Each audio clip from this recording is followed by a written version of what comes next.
6 anos em Guarapuava. Vim da minha última cidade, que eu fiquei há 6 anos, que foi Foz do Iguaçu. Mas eu nasci em Toledo e vivi minha infância em Francisco Beltrão. A primeira vez que eu vim para Guarapuava foi por causa do meu esposo, que ele é natural daqui, a família inteira dele é daqui. Eu gostei, fiz amizades, gostei da cidade. E aí a gente foi para trabalhar em Foz, tivemos um negócio, comecei minha carreira em Foz do Iguaçu, minha carreira profissional. E aí ele passou num curso de odontologia pelo Enem aqui em Guarapuava e a gente voltou a morar para cá para ele estudar. Atualmente eu sou micropigmentadora e designer de sobrancelhas. Meu carro forte é a micropigmentação. Eu sou master em micro. Eu trabalho com todas as áreas de micropigmentação. Micropigmentação de sobrancelha, delineado de olhos, micro nos lábios, microcapilar, micro de auréola e assim por diante. Eu me formei em marketing, escolhi a faculdade de marketing. Eu escolhi marketing porque quando eu entrei na área, quando eu comecei a trabalhar com vendas. Eu era vendedora e aí me chamavam para fazer palestras nas empresas, nas escolas, para mim poder vender os produtos depois. E aí, nessas palestras, eu comecei a estudar muito para mim poder falar bonito, né? Sim. E aí eu descobri que a faculdade de marketing, ela trabalhava muito nessa parte de venda, né? A faculdade do vendedor, né? E aí eu optei em fazer marketing por conta disso, para mim saber vender, saber falar, saber me expressar. E aí, gostei do curso, um curso muito bom, mas acabei optando para a área da beleza. Eu comecei a fazer a sobrancelha, eu comecei a descobrir a sobrancelha quando eu era criança, adolescente, né, jovenzinha. Eu gostava muito de desenhar sobrancelha. Eu sempre gostei de educação artística. Eu desenhava sobrancelha nos cadernos, enquanto o professor explicava a aula, eu estava lá. E nem prestava atenção na aula. Às vezes eu estava viajando e eu lá desenhando. Sempre gostei. Aí quando eu descobri uma pinça, me permitiram, né, eu testar nas minhas primas, na minha mãe, na minha irmã, nas minhas vizinhas. E assim foi. Casei, aí as minhas cunhadas, as tias do meu esposo, minha casa sempre foi cheia de gente com sobrancelha, sempre. Eu via isso como um hobby, uma brincadeira, não tinha ideia de como isso era muito bom como profissão. Aí quando a gente foi para Foz do Iguaçu, eu e meu esposo, fomos para administrar um hotel pousada lá. Ele como administrador e eu como secretária. E aí a gente passou uma barra bem grande lá na administração, fomos jogados lá de paraquedas lá. E aí eu decidi que eu não queria mais trabalhar para os outros. Eu queria ser independente. Sou uma pessoa muito cristã e comecei a orar para Deus para Ele me dar sabedoria. Pensar assim, o que eu vou fazer, Senhor? Não sei, mas eu não quero mais trabalhar para ninguém. Quero trabalhar para mim mesma, quero ter meu próprio negócio, quero ser independente, quero controlar os meus horários, quero ter mais tempo para os meus filhos, que eu tive 2 filhos nesse meio termo. E eu precisava dessa independência financeira, profissional. E aí eu vi um anúncio no Facebook de um curso de design de sobrancelhas. E fui fazer a especialização. Como eu tinha muita prática, eu não tinha noção da teoria da sobrancelha, né? Tem muita teoria, a gente pensa que sobrancelha é simples. A gente até, eu mesma menosprezava muito a profissão. Porque eu imaginava que era, só tirar uns pelos. E não é bem assim, né? Aí eu fui fazer o curso, peguei uma teoria que eu nunca tinha visto, gostei. Eu percebi que eu tinha mais prática que a minha prof, que estava me ensinando. Olha ela só. tinha teoria, mas eu tinha prática. Aí eu juntei o que ela me ensinou. Quando eu terminei o curso, já montei meu próprio negócio na garagem de casa. Fiz ali bem simples mesmo, com a cadeira da cozinha, um espelho do guarda-roupa. E foi. E de repente começaram a me procurar, gente da cidade inteira, gente para fazer curso de sobrancelha comigo. E eu, tipo, meu Deus, mas eu comecei hoje. E aí fui crescendo, expandi meu negócio para o centro de Foz do Iguaçu, montei minha primeira clínica de estética no centro de Foz, chamava-se Belas. E aí em 2021 eu expandi meu negócio para Guarapuava e vim embora para cá. Hoje eu atuo na clinicabeleza.com, tenho meu espaço próprio dentro da clinicabeleza.com. Eu escolhi a sobrancelha porque, como a gente havia conversado anteriormente, eu passei por umas fases na vida de altos e baixos, né? E na infância a gente passou por muita dificuldade em vários aspectos. E eu descobri que quando eu conseguia deixar uma mulher bonita, a autoestima dela melhorava, ela ficava mais feliz, e ela ficando feliz, eu ficava feliz também. Então eu acho que essa felicidade que eu consegui proporcionar para a pessoa que me deixava mais feliz do que ela, foi o que mais me motivou a crescer nessa área. E então eu gostei disso, eu começava a procurar gente e eu via pessoas em potencial que precisavam de mim. Eu comecei a me sentir útil, abençoando outras pessoas, porque a sobrancelha é a moldura da face. 50% do rosto hoje é uma sobrancelha bem feita. Então eu via a diferença no dia a dia da mulher, no quanto elas se sentiam importantes, no quanto elas saíam diferentes. Elas chegavam de um jeitinho triste, cabisbaixa, e aí a gente ia modelando, desenhando, conversando, uma certa design psicóloga, né? Mas aí a gente, quando terminava o procedimento, que eu mostrava para ela o resultado, o sorriso era espontâneo, a alegria, a autoestima. E a mulher ela tem esse poder de se embelezar e chamar atenção. As obras de arte, se elas não tiverem manutenção, elas vão estragando, elas vão definhando, elas vão envelhecendo. Qualquer lugar, na verdade, se você não tiver uma manutenção, ele vai enfeiando, não sei se existe essa palavra, mas ele vai enfeiando. Então, para manter a beleza da mulher, a sobrancelha, assim, ela é muito importante. E exige muito cuidado, muita atenção, muito detalhe. Como eu falei, eu precisei estudar bastante para mim poder chegar onde eu estou hoje e analisar e avaliar, porque o design ele não está só na medida. Como eu falei, a prática que eu adquiri foi no visagismo, é você olhar para aquele rosto, olhar para aquele olho, para aquele formato de rosto, você saber proporcionar um desenho que vai fazer ela ficar mais bonita, né? Foi uma responsabilidade grande, é uma responsabilidade muito grande, a gente tem que ter muito cuidado, saber conversar com a cliente, conhecer o gosto dela, saber interpretar o que ela vai querer, mostrar para ela, prevalecendo sempre o gosto dela, mostrar teu conhecimento, mas fazendo com que ela se sinta importante e que ela escolheu aquilo para ela, que tem ficado do gosto dela. Eu gosto de tantas coisas. A Cássia, ela é, hoje, se eu fosse comparar ela com o objeto, era uma montanha-russa. Eu gosto de cantar. Jura? Sou apaixonada por cantar. Já até cheguei, na altura da minha vida, até na adolescência, na juventude, em pensar em fazer uma faculdade de música. Passei no vestibular de música. Quando eu terminei o ensino médio, eu fiz vestibular para música. Passei, consegui até uma bolsa de estudo numa faculdade em São Paulo. Mas acabei optando em casar e não fui fazer faculdade.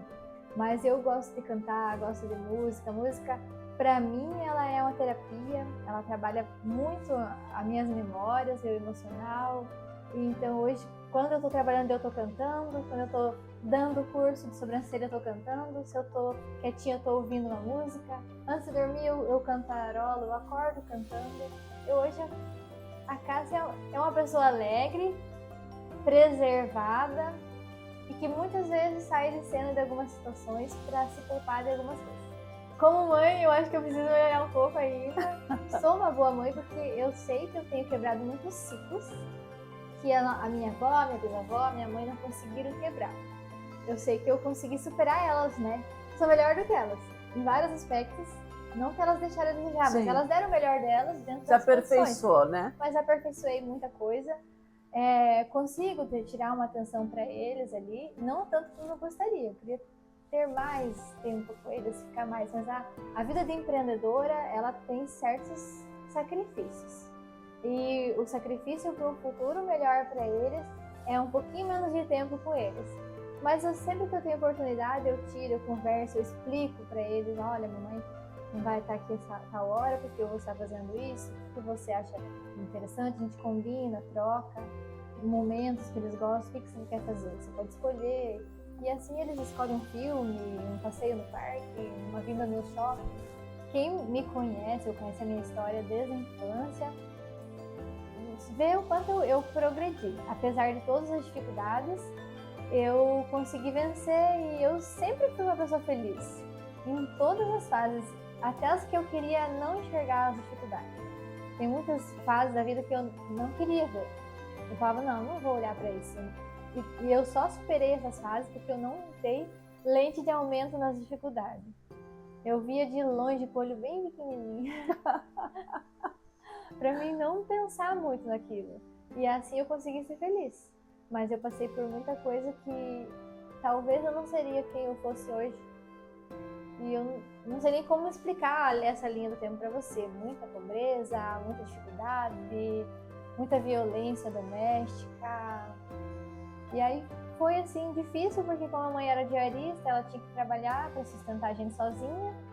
Ela também era muito ausente. Por isso que eu entendo ela de certa forma. E aí eu cresci junto praticamente com meu irmão. Só que meu irmão era meio perturbado. E aí não foi tão legal a infância. E aí a gente passou bastante dificuldade financeira, porque o que ela ganhava, mal era o suficiente para pagar o básico, né? Luz, água, as necessidades básicas. E eu cresci usando a roupa do meu irmão, na verdade, porque a minha irmã é mais nova. Eu cresci igual um piazinho. Até o cabelo era igual do piazinho, roupa era só o que não servia mais nele vinha pra mim. Raramente eu tinha uma peça nova. A mãe comprava, não mentir pra ti. Uma vez no ano, quando a gente ia passar o Natal na casa da avó, aí a mãe falava, não, primeiro dia pelo menos tem que ser. Aí a mãe comprava uma pecinha diferente pro primeiro dia, pra chegar bonitinho, né? Depois, hoje eu falo pros meus filhos, vamos viajar, tem que ter uma roupinha nova. Sempre que... Só que eu viajo mais com eles, né? Mas vamos comprar uma peça nova, tem um momento importante, vamos comprar uma roupinha nova. A gente prioriza ter esse cuidado de estar sempre bem vestido, bem arrumadinho. E a minha filha não usa as roupas do meu filho, isso eu não faço.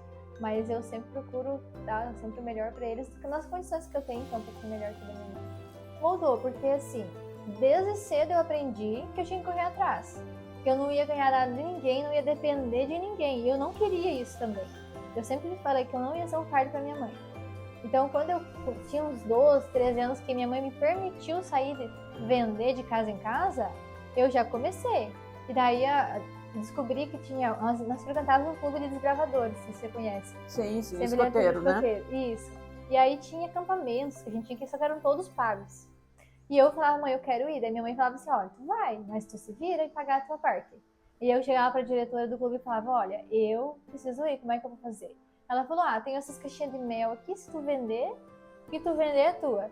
Aí eu falei, por quanto que eu tenho que te dar aí? Ela, R$10 cada caixa. Eu falei, então tá bom. Eu falei, eu vou vender por 12. R$2 que sobrar é meu. E eu saía de casa em casa oferecendo mel. Eu levei o meu clube inteiro pro Campuri, que era um evento que assim, em Curitiba era uns R$200 por criança, e elas não sabiam vender. E aí eu falei, não, vocês não vão comigo. Eu saía todo dia com uma criança diferente e conseguimos vender e pagar a inscrição de todo mundo. E depois eu vendi lingerie de casa em casa, e vendia isso. O que aparecia eu vendia. Aí até livros eu fui vendendo de casa em casa. Eu conheci meu marido, ele também era vendedor na época, e depois a gente casou e continuamos muitos anos com vendas. E foi uma experiência muito legal, porque a gente amadurece muito com a venda. Você conversa muito com muitas pessoas. A gente orava toda a casa que a gente chegava, então a gente tinha uma comunhão espiritual com as pessoas e com Deus e com o trabalho. Isso fez a gente amadurecer bastante, dar valor para cada conquista que a gente teve. Eu canto na igreja. Hoje, o meu foco principal é música evangélica. Gospel. Eu canto atualmente na igreja, canto num grupo de louvor e canto solo também. Gosto de músicas cristãs. Vários momentos que me marcaram, vários momentos que me satisfizeram, né? Assim, mas eu posso falar que teve um momento que foi um divisor de águas na minha vida, que fez eu valorizar tudo que eu conquistei. Porque muitas e muitas vezes a gente não se sente suficiente nem para nós mesmos, que dirá para os outros, né? E por muitas montanhas, né, que a gente passou, muitas altas e baixas, a gente vai se diminuindo.